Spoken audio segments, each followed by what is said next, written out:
möchte ich damit beginnen, mich sehr herzlich bei dem Stifter-Ehepaar Frau und Hans zu bedanken für den Preis. Ebenso bei der Universität Heidelberg und dem Bioquant, vertreten hier durch Herrn Professor Wolfrum als Gründungsdirektor. Und es ist eine große Ehre, diesen Preis zu bekommen. Und es freut mich, dass ich in dem Rahmen dieser Veranstaltung nun unsere Forschungsarbeiten im Detail näher vorstellen kann. Ich habe den Vortrag auf Englisch vorbereitet, weil ja doch einige im Publikum vielleicht sitzen, die das Deutsche nicht als Muttersprache haben und würde deswegen jetzt in die englische Sprache überwechseln.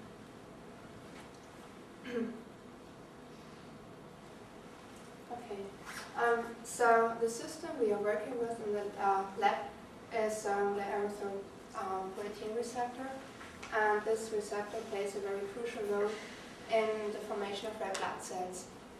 So in the hematopoietic system, which gives rise to all different types of blood cells, the hematopoietic stem cell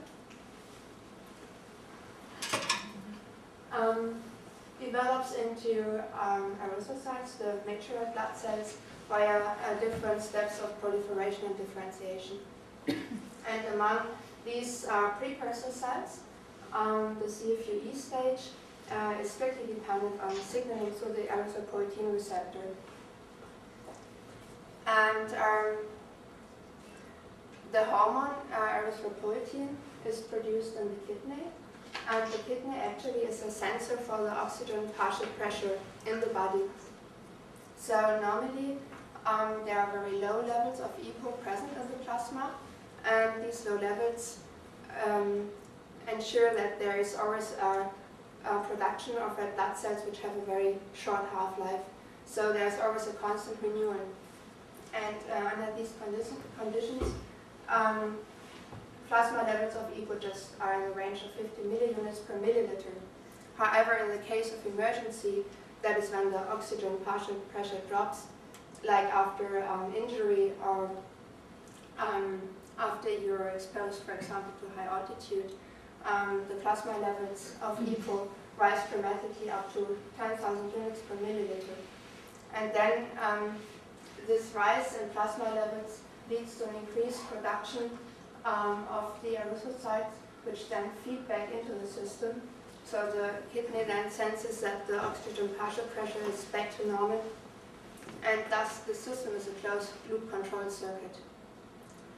So last month I kind of performed an outdoor experiment, and I exposed myself to a high altitude in the Everest range of the Himalayas, and we tracked up to 5,600 meters, and I can assure you the system works.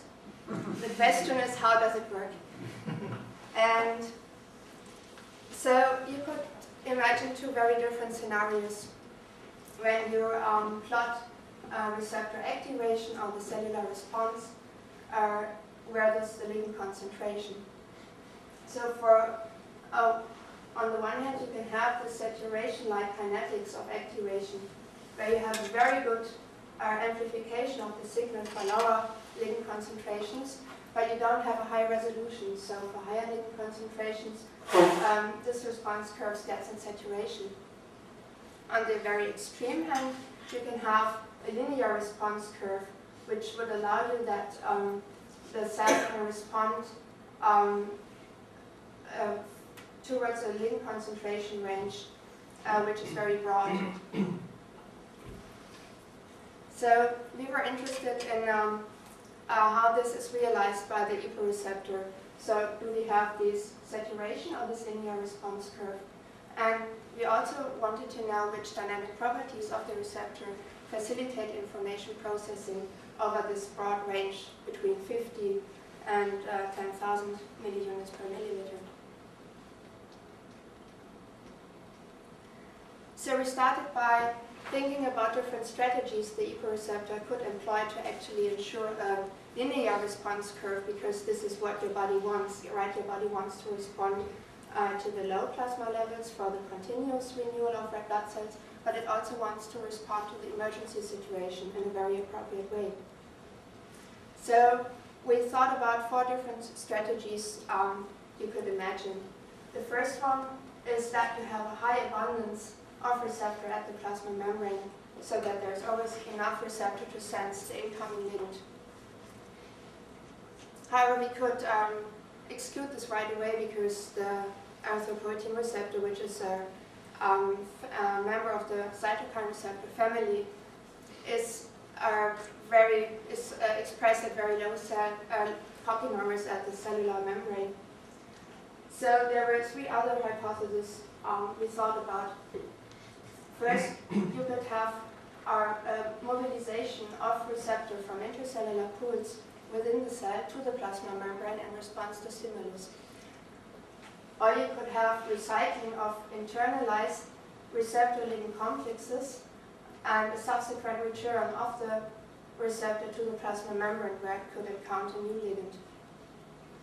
In a 4th scenario, you could imagine that you have a turnover of the receptor, which is also there when the cell is not stimulated with ligand. And this turnover just goes on. So when there is stimulation with ligand, the receptor keeps traveling to the plasma membrane. Thus, there's also always enough receptor to sense the incoming ligand. Now, to get a handle on these different strategies and to disentangle these intertwined processes and thereby identify the strategies the receptor is utilizing, we developed a mathematical model which describes the receptor and ligand trafficking in the cell. So we'll just briefly guide you through. So here, this term describes the constant shuttling of the receptor to the plasma membrane and the ligand-independent internalization of the receptor. Now, when there is a stimulus, EPO can bind to the receptor. It can also dissociate again. And receptor-ligand complexes can internalize into the intercellular part of the cell. And there they can actually meet 3 different fates. So first, these receptor-ligand complexes can recycle back to the plasma membrane, or they can get degraded. Then degraded ligand can stay either in the intercellular compartments of the cell, or these degradation products can also be resecreted back to the medium. Now, to calibrate this model and thereby estimate all the parameters describing the reaction rates, we performed studies with radiolabeled ligand, and we fractionized the samples so that we measured EPO in the medium, EPO on the plasma membrane, and EPO in the intercellular compartments of the cell. And these are the time course data we generated. And when we then merged their mathematical model and the data, we obtained a very nice fit of the data. And actually, we had parameters which were all identifiable. So the model was well determined. They showed small confidence intervals, and this allows you that you can perform very accurate predictions with this mathematical model. Now, having this model, we first wanted to look if we should extend the model and include this mobilization of receptors to the plasma membrane in response to stimulus.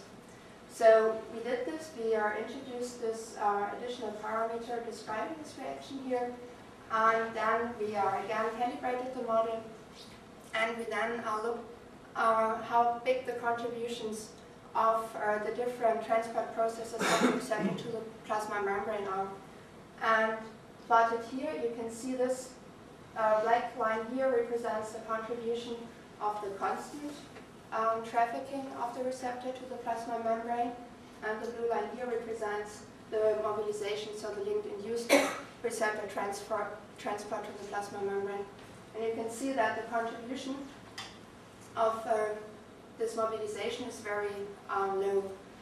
And in addition, we performed various statistical tests comparing the performance of the 2 models. And by this, we could exclude that receptor mobilization actually plays a major role in the receptor system to cope with large lipid concentrations.